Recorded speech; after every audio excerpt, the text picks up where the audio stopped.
I found a strange bottle in my husband's gym bag. It looked like medicine. I didn't ask him about it. I just changed what was inside with something sticky. And what happened next made the whole street call for help. I'm happy you came to watch. If you enjoy this video, please click like and subscribe to JAMAL'S Stories. Tell me in the comments what country you are watching from. I want to see how many places my story reaches.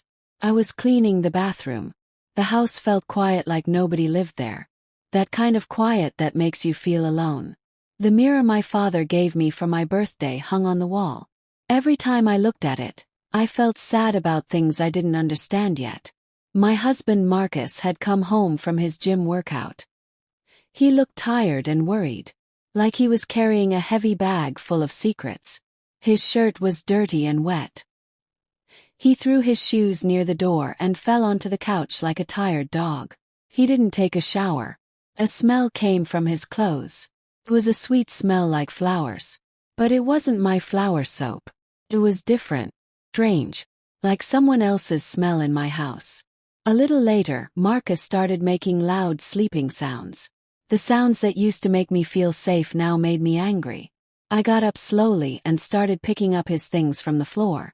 His bag, his keys, his water bottle, his phone. The phone was still on. There was a new message on the screen glowing bright. I was confused. Marcus never liked using his phone for messages. He always said, "Baby, I don't understand these phone things. I like talking with my mouth." But now a message. Right there where I could see it. My heart started beating fast. I opened it because I needed to know. The message was short. Just a few words that would break my world into pieces.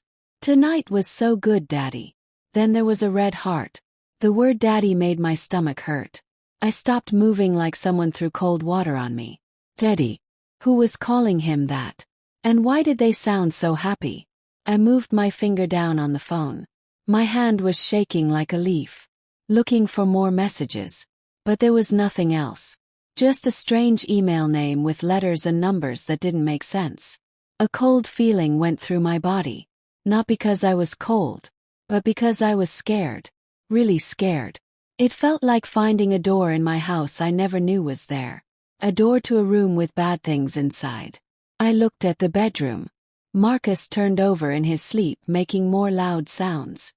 His face looked calm and peaceful. That made me more angry. My heart was beating so fast and loud like a drum. I quickly put the phone back. My hands were shaking so much I almost dropped it. Kept cleaning. But now I moved like a robot. Not thinking. Just moving. I picked up his dirty clothes to wash them. When I checked his pockets, I felt a paper. It was folded nice and neat. It was a paper from a restaurant. Fancy place where they serve big steaks. The paper said it was from last night. From a restaurant in the next town over. I made a confused face. The next town. He told me he was meeting his work friends in our town. A small laugh came out of my mouth. But it wasn't a happy laugh. Marcus didn't like driving far. But the next town was where his sister used to live before she moved away. He liked going there because it made him remember good times. But who did he eat dinner with there while lying to me about where he was? The paper showed 2 people ate there. They bought expensive red wine. The kind Marcus bought me one time for our special anniversary. And they ate steak and noodles. I tried to remember when Marcus last took me to a nice place like that. Maybe many years ago when I got my first job as a teacher. I remembered the candles on the table. His big smile. How he said he was proud of me. Now that memory felt like a lie. Like a picture that isn't real. I took out my phone and took a picture of the paper and the message. I didn't want to believe what I was thinking. But I've been married for a long time. 25 years. A wife knows when something is wrong. Something bad was happening and I needed to find out what it was. I went to the garage. Marcus's old car was still warm. The air smelled like gas and that sweet flower smell from his clothes. Opened the door. Cold fear grabbed my stomach. I turned on my phone light and looked at the driver's seat. There was nothing strange. Just some coins and an empty drink bottle. But when I opened the little box on the passenger side, my fingers touched something plastic. I pulled it out and my heart almost stopped beating. A bottle of slippery stuff with dried stuff on the top. A bottle that showed me the truth. I stood there in the dark garage staring at it like it was a bad secret. Marcus and I hadn't been close like that in a very long time. He always said he was too tired. That getting older made him not want to anymore. So why did he have this bottle?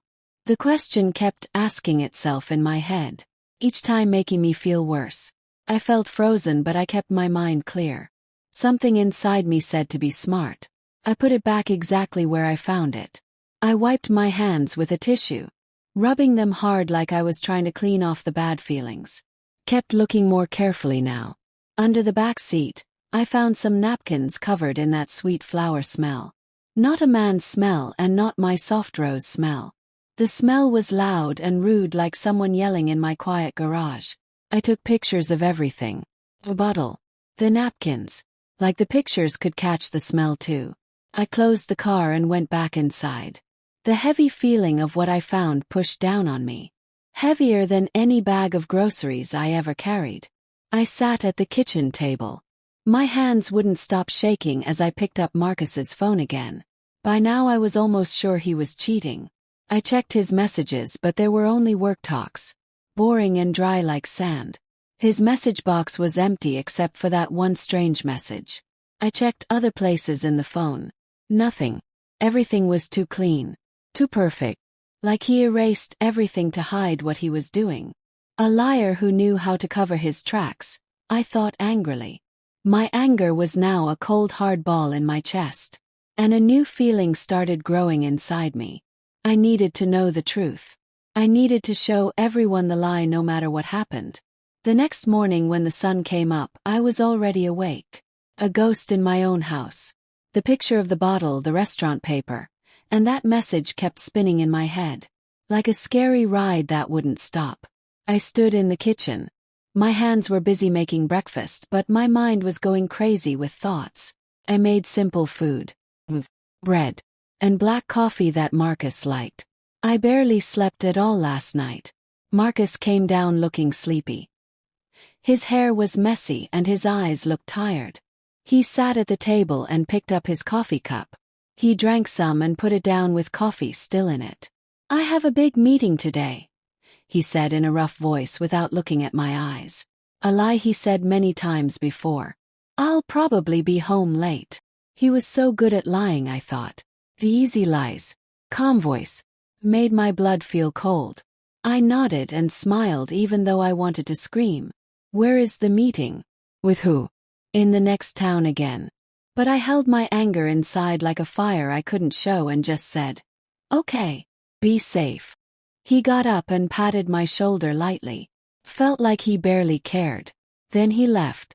The door closed and the kitchen became quiet again. Just me and my angry thoughts. I cleaned the table and washed the dishes one by one. The sound of washing helped me feel a little better. I couldn't just sit there making up stories in my head. I needed real proof.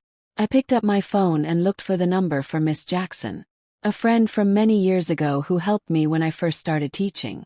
She once told me about a smart man who finds out if people are cheating. "Baby, if you ever need it, I can give you Robert's number," she said. "He's very quiet and good at his job." I never thought I would need to call him, but now I had no other choice.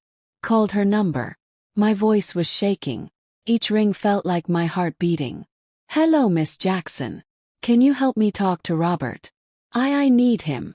She was quiet for a few seconds. A quiet that said she understood. Then she answered. "Baby, what's going on? Did Marcus do something?" I took a deep breath. I didn't want to tell her everything on the phone. My feelings were hurt and raw.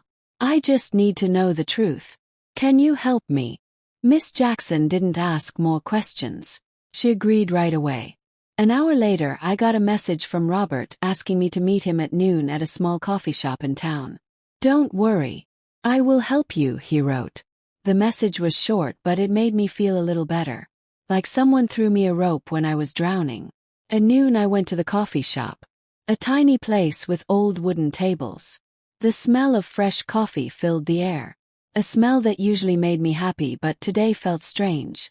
I chose a corner table where nobody would see me. A shadow in a room full of light. Robert walked in. A man about 50 years old, short and round, wearing a plain blue shirt. His eyes looked wise, like he understood everything, like he could see through lies.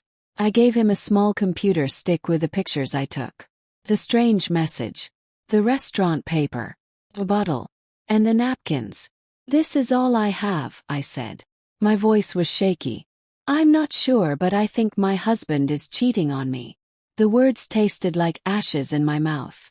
Robert nodded and looked at each picture on his phone. His face didn't change. He was professional, hiding his thoughts. He wrote notes in a small notebook carefully. "I understand. I'll start following Marcus this afternoon. Don't worry. I'll tell you as soon as I find out anything." I looked at him, trying not to cry. The tears were burning my eyes. "Thank you," I said quietly. "I just want to know the truth, whatever it is." Robert nodded with kind eyes, a little bit of understanding showing. "I'll do my best. Go home and don't do anything that makes him think you know. Act normal." I left the coffee shop and walked through the crowded street. But I felt more alone than ever before. 25 years of marriage. A whole life built on trust that was now falling apart like a house made of cards. I put all my trust in Marcus. I always believed he was a family man, someone who would stay with me through hard times. He was my rock, my safe place. And now here I was paying a stranger to follow my own husband. Felt wrong and sad. I felt like I was in a bad movie, a character in a story I never wanted to be in. That night, while I sat at the school grading papers, the smell of pencils and books around me, my phone buzzed. A message from Robert. Opened it. My heart was pounding so fast and loud the blood rushed in my ears. It was a picture of Marcus in the blue shirt he wears a lot, walking into a fancy restaurant holding hands with a woman.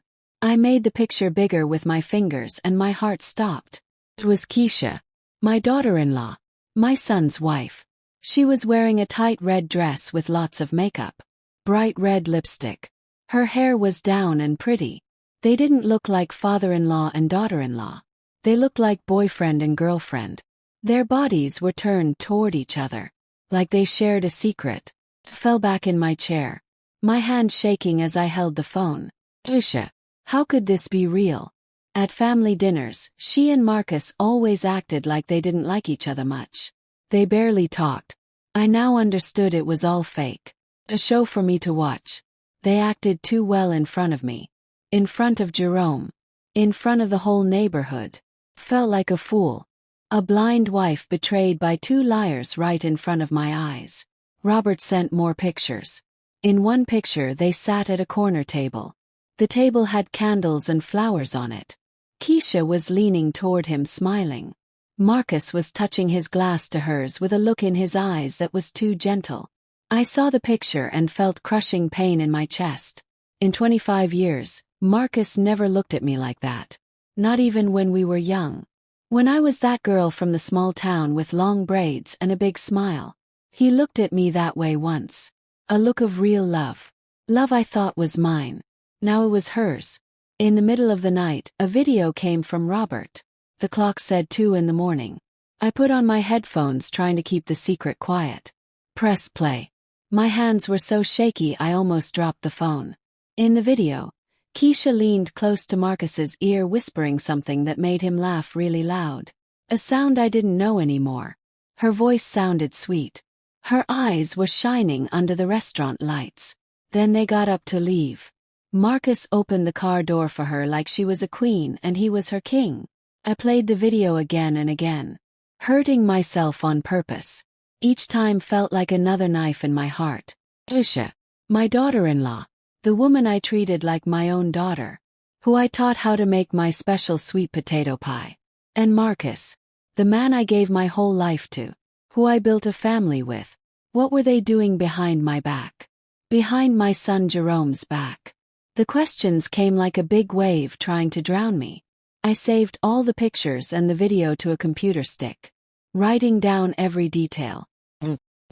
Place. Even the name of the restaurant. My hands worked but my mind was in chaos. I didn't want to believe it. I couldn't believe Marcus and Keisha could do something so low. But the proof was right in front of me. No way to deny it. A mountain of truth. I stayed at the school among stacks of children's drawings that smelled like crayons. But I felt like my world was ending. I remembered when I first started teaching. When Marcus would help me carry boxes of books. When we would laugh together in that little classroom. Our dreams were big like the sky. Now it all felt like a memory from another life. A beautiful lie I lived too long. The next morning I was in my classroom organizing worksheets for the kids. The smell of markers and paper that always made me peaceful felt empty that day. Like comfort that didn't work anymore. As soon as I finished putting grades in my book, my phone buzzed in my pocket. My heart dropped when I saw it was a message from Robert. Just a short sentence. "I'm sending you more proof." I took a deep breath trying to stay calm. But my hands shook as I opened the message. A bunch of pictures appeared on the screen. The first one showed Marcus in his usual gray shirt coming out of a lawyer's office near the town square. Next to him was Keisha in a tan work dress. Her hair was up in a ponytail. She wore big dark sunglasses that covered most of her face. Bad try at hiding. They walked very close together. Not like in-laws. Like a couple. Their bodies showed they were together. In the next picture they stood in front of a fancy hotel with shiny glass doors and a gold sign. I made the picture bigger, desperately looking for some way to say it wasn't real. But there was nothing. They looked too normal. Too comfortable together. Like they belonged in a world I wasn't part of. Then came a short video from Robert. I pressed play and my heart beat so hard I thought it would break. Like a crazy drum in my chest. The video was taken from far away but it was clear enough. I could see Marcus and Keisha on a balcony on the 3rd floor of the hotel. His arm was around her waist. She was resting her head on his shoulder. Her long hair moving softly in the wind. And then like a stab I saw them kiss. It was a quick kiss but it burned away the last bit of hope I had left. I watched the video over and over. Each picture digging deeper into my soul. A slow, painful trip into sadness. The curtain opened a little and Keisha came out running to hug Marcus. Her face was lit up with happiness. Like she was a young girl in love. I fell into my chair holding the edge of the desk to keep from falling apart. Robert wrote. They also rented the room for the afternoon. Looks like they're staying overnight. I'll keep watching. I read the message over and over. My throat felt tight like someone was choking me. Just a few hours before Marcus had sent me a text. "Baby, I won't be home tonight. I have to meet a new gym partner from out of town. Get some rest." The words were sweet and caring just like they had been for years. But now I knew it was all a lie. Well-made lie. A gym partner from out of town. He wasn't out of town. He was here in a fancy hotel with our own daughter-in-law. I opened my computer stick and carefully saved every picture and every video. Each time I clicked save, I looked at the image to make sure I wasn't dreaming. In the video Marcus's eyes looking at Keisha were so soft. The way he touched her hair reminded me of how he used to do it with me more than 20 years ago. We were young and I believed our love would last forever. A promise we made under the stars. Now seeing this, all I saw was lies and cruel betrayal. I remembered family cookouts. Everyone sitting around the table. Picture of our perfect family. Keisha always sat far from Marcus. Sometimes she even looked at him with an angry face. Jerome would joke, "Ma, I think Keisha can't stand Dad. She avoids him like he's sick." Believed it too. I thought they just didn't get along. That she was just trying to fit in. But now I understood it was all fake.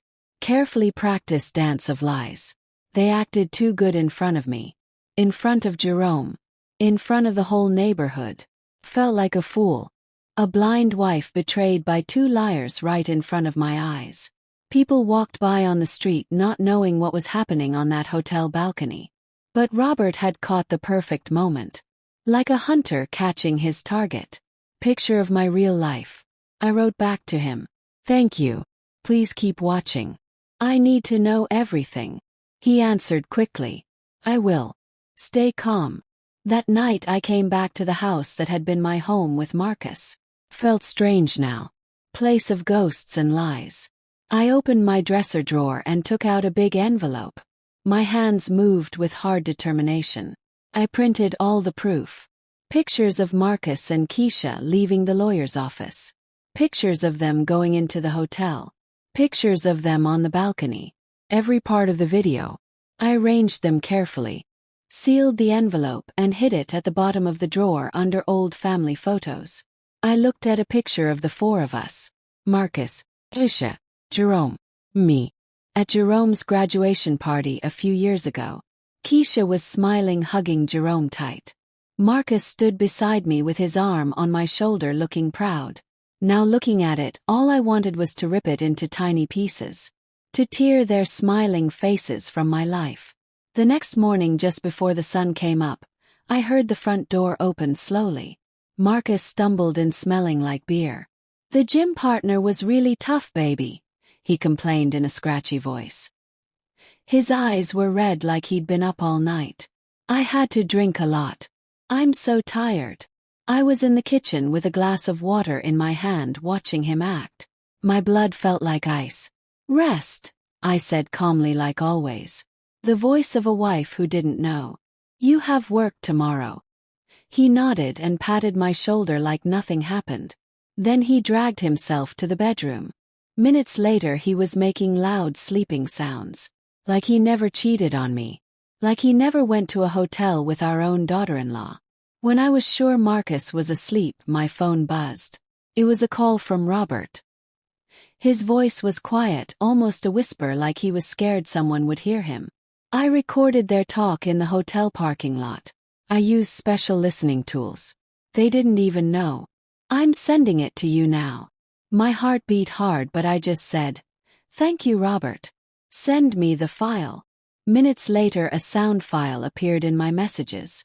Put on my headphones, sat at the table, and pressed play. The first thing I heard was Keisha's voice. Cold and greedy. A stranger's voice. "Daddy, hurry up with those fake papers. I want to have that whole school already. I want that old witch out of the house." I felt like someone punched me in the chest. I held the phone tight. Then came Marcus's voice. Deep and sure. "Don't worry about those papers. She doesn't know anything. Leave it to me. She trusts me too much." Felt like a knife twisting in my heart. They weren't just cheating on me. They were planning to take everything I built. The after-school program I started. All the sweat, tears, and sleepless nights. Teaching every class. Running around town to get books and supplies. Building my program's good name. 'Twas all mine. Marcus never once helped teach a class. He never met with parents or signed papers with schools. And now he and Keisha wanted to take it all. To kick me out of the house I made a home. I almost broke down, but I kept myself together. I copied the sound to the computer stick where I kept the other proof. I carefully wrote down the time and place. Like I was trying to keep myself steady in the middle of a storm. The next morning while I was making copies at school, my phone buzzed again. Robert sent another group of new pictures taken with a special faraway camera. In them Marcus and Keisha were inside his car with a thick pile of papers in front of them. Keisha had a red pen marking the papers carefully. Marcus next to her nodded and smiled like he agreed with everything. Robert wrote, "I heard something. It seems they want to use someone at the lawyer's office to make the transfer happen. I'll find out more." I made the picture bigger. I could see letters on the paper, but I couldn't read them. But I knew these weren't normal work papers. They were planning to steal everything I worked for step by step. I sat there among stacks of children's homework that smelled like pencil lead. But I felt like my whole world was crashing down. I opened the sound file again, put on my headphones, and listened to every sentence, every word they said. That old witch. That's what Keisha called me. I remembered the days when she first joined the family. When I taught her how to cook greens. When I hugged her like a daughter. I thought she was part of the family. That she would be the woman who with Jerome would build a future. And Marcus. The man I loved since I was a young woman. Who promised he would be with me until the end. They made a joke of me. A fool who still believed in love and family. A parent came in, Mrs. Thompson, who always brought cookies for the class. Your after-school program has been growing so much. I'm so proud of you, she said. Her voice was warm. I forced a smile. Thank you. I'm doing my best. But inside I was broken. I wondered what she would think if she knew the truth. Would she see me as a strong woman or just a fool betrayed by her husband and daughter-in-law? I wrapped Mrs. Thompson's papers and said goodbye at the door. I sank into my chair with my hands on my head. I wanted to cry, but no tears came. Instead, a quiet anger burned inside me, like a fire ready to explode at any moment. That night at dinner, I sat across from Marcus in the small kitchen under the yellow light. It made his face look weird and twisted. He ate and talked in a flat voice like nothing was wrong. Like the world wasn't about to end for him. Baby, I have to sign some important business papers this week. Maybe you should look at them. They're complicated. I picked up a piece of bread and pretended to take a bite. But in my head I could only hear Keisha's voice from the recording. Daddy, hurry up and sign the fake papers. I knew he was testing me. He wanted to drag me into his dirty plan. I gave him a dry smile. A fake smile of a wife too tired to argue. Yes, I'll look at them later. I'm tired now. He nodded and drank his beer, looking at me like nothing was wrong. But I knew behind that smile was a man ready to take everything I built. A hunter waiting for the right time to attack. Marcus had a few more beers. His face turned red and he started slurring his words about a tough client he saw that day. I nodded like I was listening. But inside I wanted to scream. Do you think I'm that stupid? When he got up stumbling and went to the bedroom, I cleared the table. Every move was slow, holding in the anger boiling inside me. He threw himself on the bed, making loud sleeping sounds. He left his car keys on the bedside table, shining under the dim light, calling me to take revenge. I stared at them, my heart pounding in my chest. This was my chance, my moment. I walked into the bedroom slowly, careful not to make noise. Every step felt like walking between pain and strength, between the past and a new unknown future. I grabbed the keys, squeezed them tight, and went straight to the garage.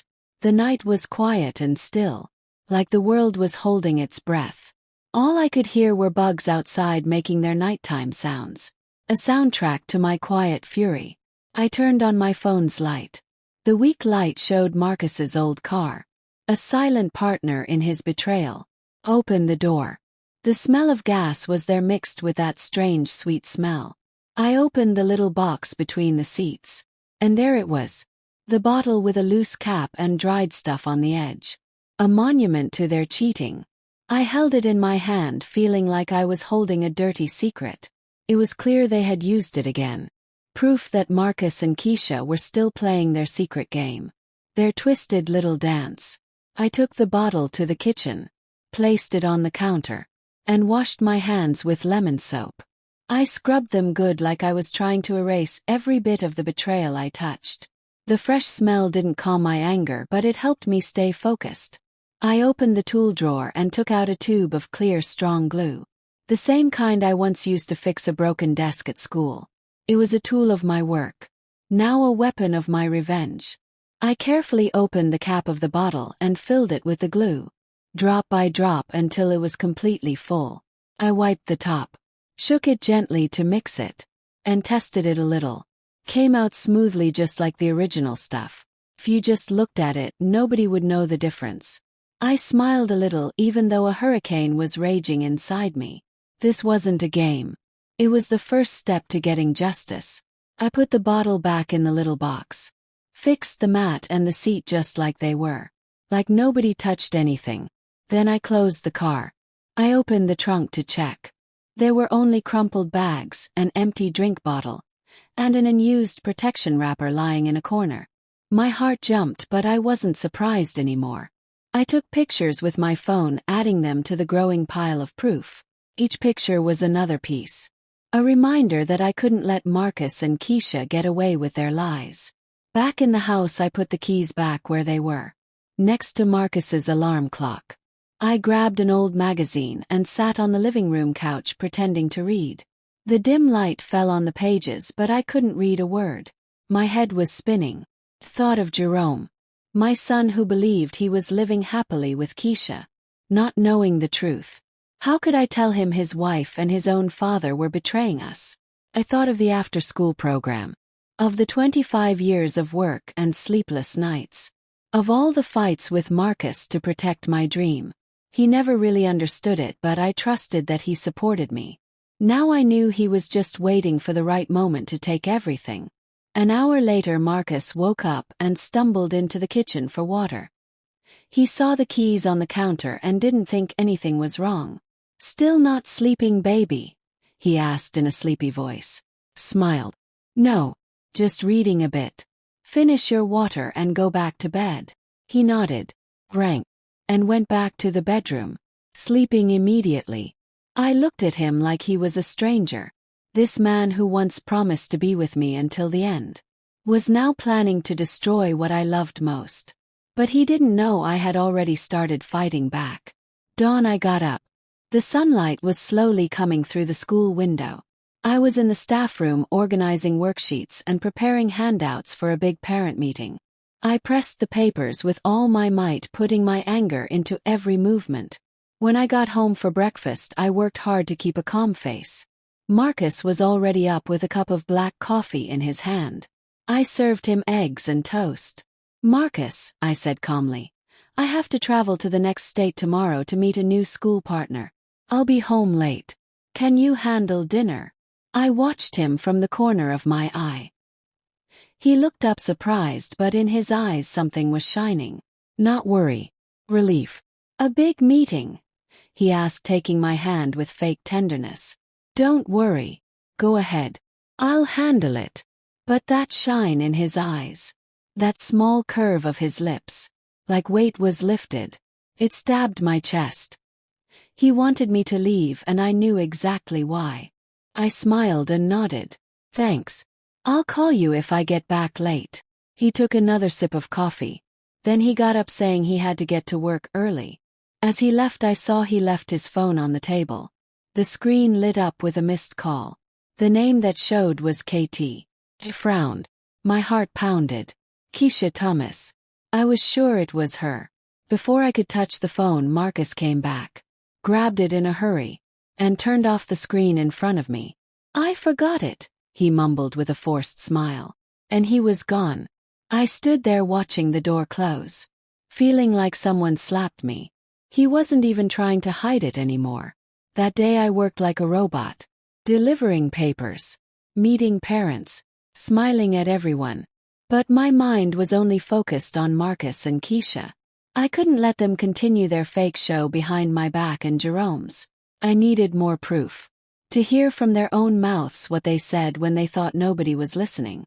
That night I pretended to be tired. I went to bed early and told Marcus, "I have to wake up early tomorrow to catch the bus, so I'm going to sleep." He nodded and patted my shoulder. "Rest, baby. Be careful on your trip tomorrow." I lay down and closed my eyes, but I sharpened my hearing, listening to every sound in the house. Close to midnight, when Marcus's sleeping sounds stopped, I heard him get out of bed quietly. The faint light from his phone shone in the darkness. He left the room with his phone, thinking I was asleep. I stayed still, my heart pounding. Then I slowly got up and followed him on my tiptoes. I hid behind the thick living room curtain. I saw him standing in a dark corner near the window. He put the phone to his ear and spoke softly. "Yes, of course. Come over to the house tomorrow. We won't have to go to a hotel anymore. She has to leave town for a meeting and she'll be back late." I heard a soft giggle from the other side. Keisha's sweet voice. "That's great, Daddy. Finally we can relax." Marcus laughed. "Yeah, come early. I'll be waiting." I stood there behind the curtain, feeling my blood boil. They weren't just cheating on me. They were planning to turn my house, my son's home and mine, into their meeting place. I went back to the bedroom quietly, opened a drawer, and took out Jerome's old recorder. The one I bought him for college to record his lectures. I checked the battery, put in a new one, and turned on continuous recording. I hid it behind the bookshelf in the bedroom next to the headboard. Sure it would catch everything. I carefully fixed the wire and covered it with a family picture frame. The picture of the four of us at Jerome and Keisha's wedding. Looking at it, I felt a bitter taste. Keisha's smile. Marcus's hug. Now they were all lies. Before going back to bed, I checked again that the recorder was working. I placed the picture frame just right to hide the wire. Then I lay down pretending to be asleep. Marcus came back to the bedroom, threw himself on the bed, and made sleeping sounds like nothing was wrong. But my eyes were wide open in the darkness, more awake than ever. I reached for the clock and set the alarm for earlier than usual. I closed my eyes but not to sleep. I was ready for the next step of my plan. I woke up at 5 in the morning when it was still dark. Only the faint light from the streetlights came through the window. The house was silent. All I could hear was Marcus's steady sleeping sounds from the bedroom. I was in the kitchen with a cup of cold coffee in my hand, staring at the pan of oil already on the stove. It was the last step of my plan. A simple smoke trap, but enough to show the truth. I tied a thin string to the stove starter button. I ran it over to the window and tied it to a heavy thing. An old can I found in the cabinet. All I had to do was pull it from far away and the fire would start the oil, making thick black smoke. Enough to make the neighbors worried. I opened the window by the stove a little so the smoke could get out. Then I tested it once. The smoke rose quickly, making spirals like a warning. I turned it off right away. Checked everything again. Made sure not to leave any hint that might make Marcus think something was wrong. I put on a jacket, grabbed my big purse, and pretended to be leaving for my trip. Before I left, I went into the bedroom and gently shook Marcus. "I have to go to the bus station right now," I said in a calm voice. "I'm going to the meeting. I'll probably be back late tonight." He opened his eyes and in a sleepy voice said, "All right. Be careful, baby. Call me if you need anything." Then he buried his face in his pillow and went back to sleep. I looked at the man I once loved and trusted, now lying there not knowing about the trap waiting for him. I turned away, my heart heavy but my legs steady. Instead of going to the station, I went across the street to Mrs. Williams's house. She was my neighbor and my friend. She opened the door and looked at me worried when she saw my purse. "What are you doing up so early? Is something wrong?" she asked with care. I forced a smile. "Mrs. Williams, can I stay here for a few hours? I need to watch my house." She frowned but didn't say anything else. She poured me a hot cup of coffee and gave me a chair by the window. From there I could see the front door of my house, where Marcus and Keisha would walk in, where the truth would be shown. Around 10 o'clock a taxi pulled up in front of the house. Keisha got out wearing a light flower dress and dark sunglasses, like she was afraid someone would see her. Marcus opened the door, looked around in a hurry, and quickly let her inside. I held my coffee cup tightly, my heart pounding in my chest. "It's time," I whispered and turned on the app on my phone connected to the hidden recorder I left in the bedroom. The sound started coming through my headphones. Keisha's laughter, the sound of glasses touching, heavy footsteps. Then I heard Marcus's deep voice. "All right. We don't have to hide in a hotel anymore." Keisha laughed. "You really know how to pick your times. The old witch is gone, right?"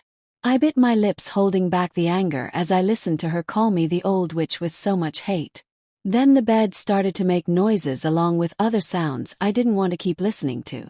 Closed my eyes, took a deep breath, and told myself, just a little longer, just a little longer. A few minutes later suddenly Keisha screamed, "What is this? We're stuck." Her voice was filled with panic, almost crying. Marcus growled, "Shut up. Let me see." Smiled. I barely touched my phone and turned on the smoke trap from far away. The string pulled hard. The stove lit up. The pan of oil caught fire. Black smoke came out of the kitchen window in thick clouds spreading outside like an alarm. Mrs. Williams gasped. She looked out the window. Your house is on fire. I pretended to be scared, but inside I felt strangely calm. Neighbors started coming out into their yards shouting, Marcus's house is on fire. Call the firefighters. A man nearby, Mr. Davis, quickly took out his phone and called the city fire department. I stayed there holding my coffee cup tight, my eyes fixed on my house. Everything was going according to plan. In my headphones, Keisha's voice sounded more and more scared. Marcus, do something. I can't move. Marcus's voice roared. Don't scream. I'm trying. But I knew they couldn't do anything. The strong glue I swapped was already working, leaving them trapped in their most embarrassing moment. I imagined them struggling, scared, and part of me felt satisfied, not because I was mean, but because they pushed me to this. They wanted to take my program, my family, even my honor. Now I would make them pay. I looked out the window. The smoke kept rising, getting thicker. The neighbors were crowding together, yelling in panic. What's happening? Someone asked. Where's her? She went out of town for work. That's what I heard, another said. Mrs. Williams, standing next to me, looked at me with eyes that said she knew. But she didn't say anything. She just squeezed my hand gently. I knew she had a feeling, but I didn't need to explain. The truth was about to explode and I was ready. Just 10 minutes later, the sound of a fire truck came from the end of the street. Like a final bell, the red truck sped up and stopped hard in front of my house. I saw Jerome jump out of the driver's seat in his firefighter uniform, his face tense. My son shouted in a strong voice, Get the tools ready quick. There might be people inside. I looked at him and felt sharp pain. My son, always so proud of his family and his parents. Now he was about to face the cruelest truth.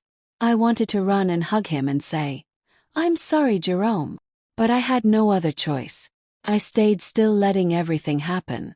The smoke from the kitchen kept rising thick, making Jerome and his team believe there was a serious fire. My son led the way with a big hammer, breaking down the front door. The sound of breaking wood echoed in the air. His teammates followed him with hoses and fire tools. I listened to the noise coming from the bedroom. Julian's desperate shouts mixed with Keisha's crying. Do something, Marcus. I can't move. Marcus growled. Shut up. Don't scream. I bit my lips, squeezing the phone where the app was still sending the sound from the hidden microphone. They were trapped, helpless, just as I planned. Jerome entered the bedroom. I could imagine what he found. His own father and his wife naked, stuck to each other on the bed. Their faces pale with pain and panic. I wasn't there, but through my headphones I heard Jerome's voice shake. What is this? A firefighter behind him said in surprise. Oh my God! Another couldn't hold back and let out a nervous laugh. But Jerome immediately shouted, Silence! I knew that cry wasn't just to keep order. It was my son's last try to hide his pain. The shame was now shown not just to Jerome but to the entire fire team and the whole neighborhood. A firefighter ran out and told Jerome, Chief, the smoke is under control. It was just a small oil fire. Nothing serious. But Jerome didn't answer. I figured the young man was still in the bedroom, frozen by what he was seeing. The neighbors started to arrive, crowding in front of the door, pointing and whispering. What's happening? It's Marcus and his daughter-in-law. A woman shouted, her voice full of shock.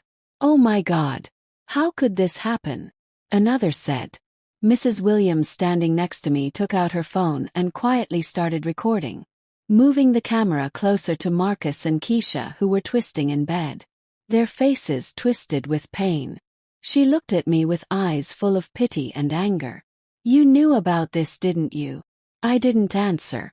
I just nodded softly without taking my eyes off the window. Jerome came out of the bedroom. I heard the sound of his boots on the wood floor. Through the headset I heard Marcus shout in a rough voice, Get everyone out of here. Close the door, Jerome. But it was too late. The whole neighborhood was gathered, their faces showing disgust, their whispers sounding like a song of shame. Father-in-law and daughter-in-law caught doing that. Unbelievable, a man said loudly. Poor lady. How did it come to this? Another sighed. The firefighters, after a moment of waiting, had to act. They wrapped sheets around Marcus and Keisha, trying to cover their stuck-together bodies. They carried them out on beds with wheels. I could hear Keisha's broken crying mixed with her sounds of pain. Please do something. I can't stand it anymore. Marcus just mumbled weakly. Don't let anyone see us. But the whole neighborhood had already seen. There were looks of disgust, mocking laughs, shakes of disappointed heads. They were carried out wrapped in a thin sheet while the talking grew louder. What a disgrace. Father-in-law and daughter-in-law. My God. How dirty.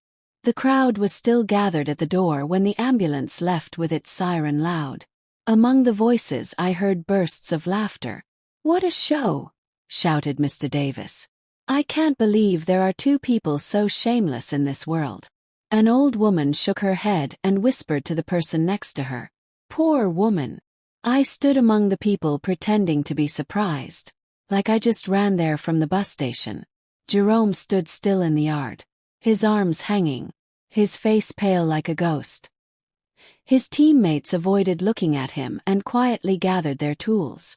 I knew Jerome wasn't just shocked to see his father and his wife stuck together in bed, but by the double betrayal of the two people he loved most.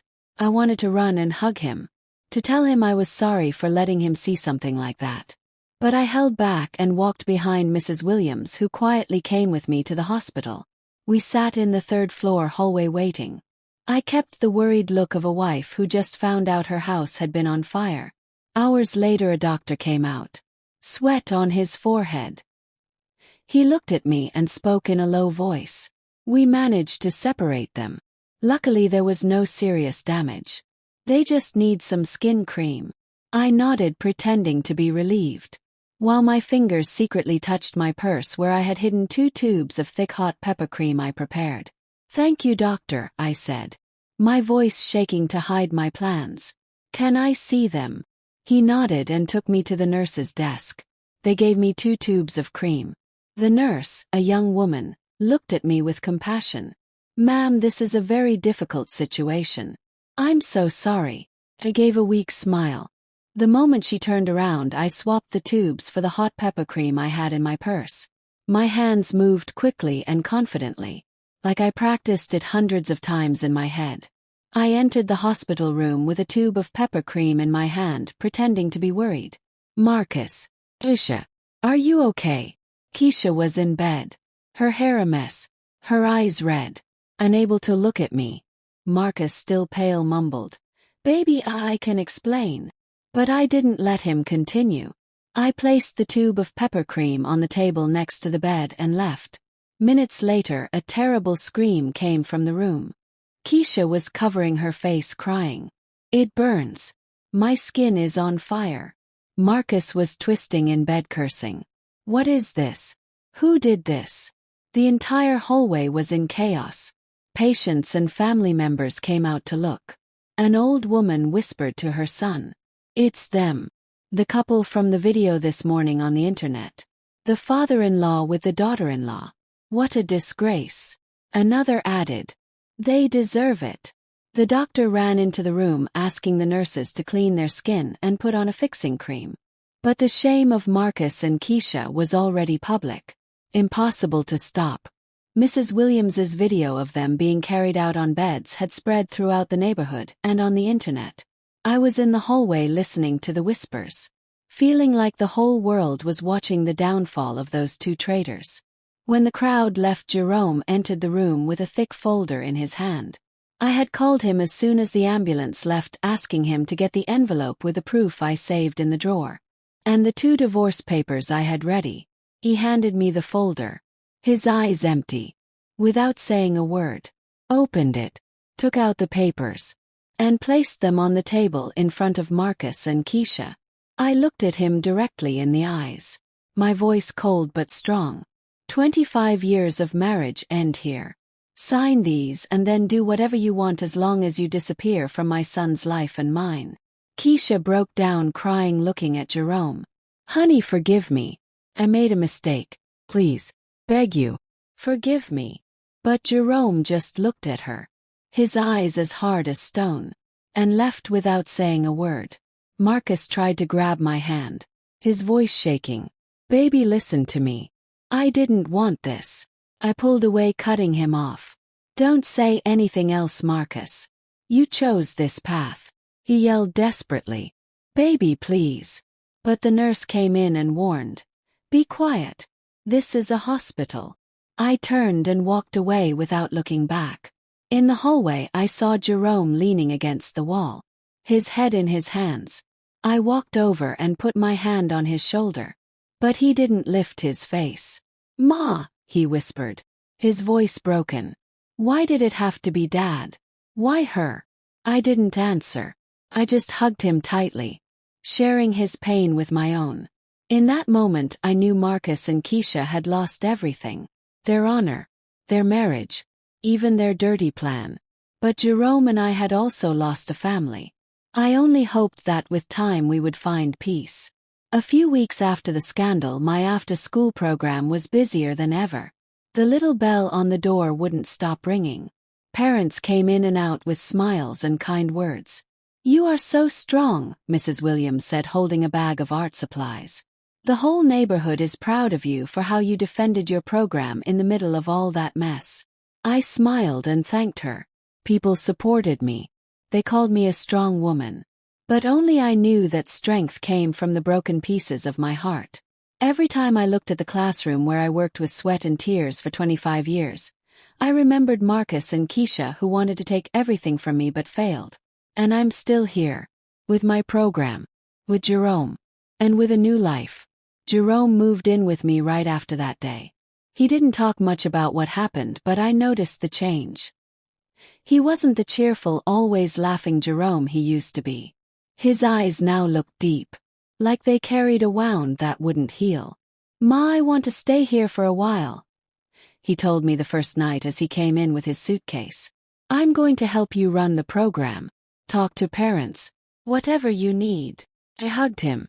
I felt the warmth of the son I raised and just nodded without asking anything. I knew Jerome needed time, and so did I. Every morning we opened the program together. I prepared the classroom and arranged the materials. Jerome reviewed papers and called schools. Ma, Jefferson Elementary wants to increase their student enrollment for next month. He called out to me from the desk, his voice calm but without its usual brightness. All right, I said. Confirm it. I'll prepare more materials. These simple moments gave me a peace I hadn't felt in years. There were no more fake looks from Marcus.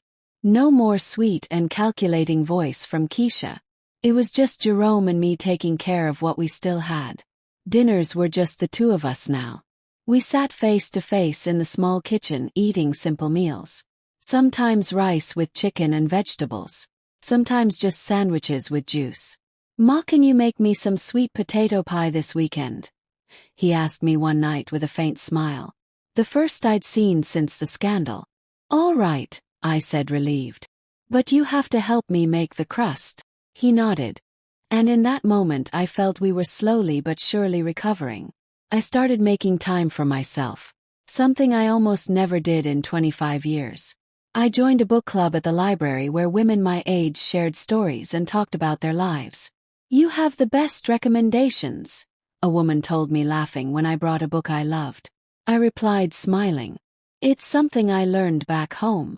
I also started going to church on Sundays. I would sit in silence with the light of the windows on my face and pray.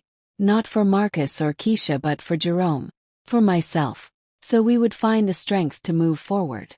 Sometimes I would go for walks with Mrs. Williams in the town park, listening to her talk about neighborhood news. You know, she would say, her eyes shining.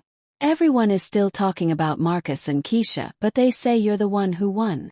I just smiled without answering. I won maybe. But the price was losing my whole family. Jerome also started to change. He became less quiet and began telling me about his work as a firefighter. We saved a family from a burning building yesterday, he told me one night as we ate dinner. It was really scary, Ma. But luckily everyone was okay. I listened to him. My heart filled with pride. "Please be careful," I said, my voice shaking. "You're all I have left." Jerome looked at me with tenderness. "Don't worry, Ma. I'll never leave you alone." Those words were like medicine. They gave me back the faith that even though I lost so much, I still had my son who would always be with me. One afternoon while the program was full of children, I sat at the desk watching the movement in the room. The bell on the door rang without stopping. The smell of crayons filled the air. I looked at the stacks of papers and art projects and thought about the entire journey. I built this program with my own hands. From a young woman with a dream to a woman who knew how to survive. Marcus and Keisha wanted to take everything from me but failed. Kept my program. Kept Jerome. And most importantly, I kept myself. Did you like my story? Which city are you listening from? Let's meet in the comments. If you like the story, you can support me by sending a super thanks so I can keep bringing more stories like this. Thank you so much for your sweet support. I'm looking forward to your comments on the story. On the screen you can see 2 new life stories that I highly recommend. There's so much more on JAMAL'S stories. Don't forget to subscribe. See you in the next life story. With love and respect.